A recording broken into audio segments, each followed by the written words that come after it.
इधर फ्रांस के राष्ट्रपति भी पुतिन को मनाने में नाकाम रहे। जर्मन मीडिया ने यूक्रेन पर रूसी हमले की तारीख क्या बताई है? अमेरिका समेत 12 देशों ने अपने नागरिकों से तुरंत यूक्रेन छोड़ने को कहा है और यूक्रेन की सड़कों पर रूस के खिलाफ उतरे लोग। ग्लोबल टेंशन से जुड़ी खबरों के लिए देखिए top 9 world battle ground. Ukraine संकट टालने के लिए अमेरिका के साथ फ्रांस और जर्मनी भी लगातार रूस को मनाने में जुटे हैं।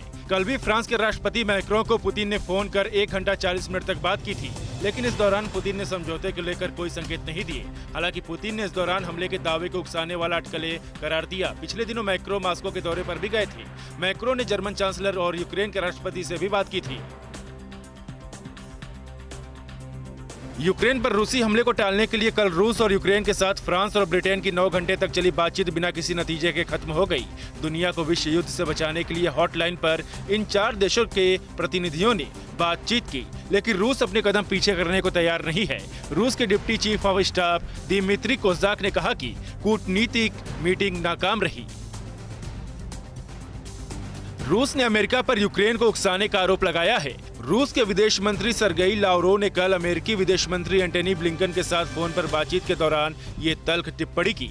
रूस ने अमेरिका पर संघर्ष को भड़काने और उसके खिलाफ प्रचार अभियान चलाने का आरोप लगाया। उधर अमेरिका ने कहा कि पुतिन के साथ बातचीत के बाद भी उसके रुख में कोई बदलाव नहीं आया है।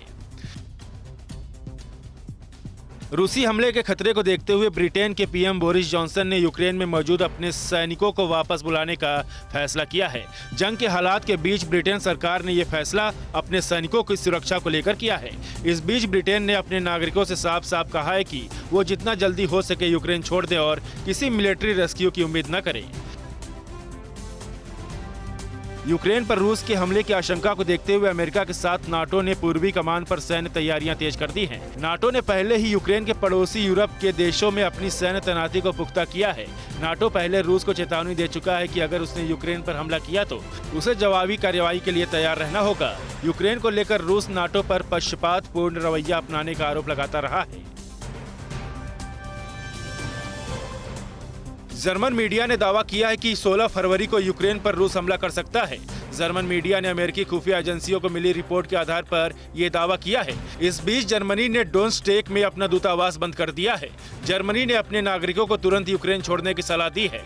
राजधानी कीव में फिलहाल जर्मन दूतावास खुला रहेगा, लेकिन दूतावास के कर्मचारियों को यूक्रेन छोड़ने को कहा गया है। जर्मनी ने कहा है कि रूस और यूक्रेन के बीच हालात विस्फोटक होते जा रहे हैं, लेकिन वो आखिर वक्त तक दुनिया को युद्ध के खतरे से बचाने की कोशिशें करता रहेगा। जर्मनी की विदेश मंत्री एनालेना बेरबाक का मामले को लेकर कहना है कि कूटनीतिक रास्ते कभी बंद नहीं किए जाने चाहिए। इसी कड़ी में जर्मन चांसलर ओलाफ शोल्ज कल यूक्रेन और 15 फरवरी को रूस का दौरा करने वाले हैं। यूक्रेन पर रूस के किसी भी वक्त हमले के खतरे को देखते हुए अमेरिका, इजराइल समेत यूरोप और मिडिल ईस्ट के देशों ने अपने राजनयिकों और नागरिकों को फौरन यूक्रेन छोड़ने के लिए कहा है। अमेरिकी राष्ट्रपति के सुरक्षा सलाहकार जेक सुलिवन ने कहा कि अगले 25 से 48 घंटे में सभी अमेरिकियों को यूक्रेन छोड़ना होगा।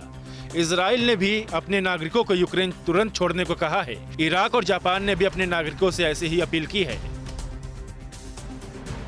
यूक्रेन और रूस की सीमा पर बने युद्ध के हालात के बीच यूक्रेन की राजधानी कीव में हजारों लोगों ने रूस के खिलाफ प्रदर्शन किया। प्रदर्शनकारियों ने यूक्रेन के झंडे लहराए और लोगों से एकजुटता दिखाने की अपील की। प्रदर्शन में शामिल लोगों ने कहा कि वो रूस से डरने वाले नहीं हैं।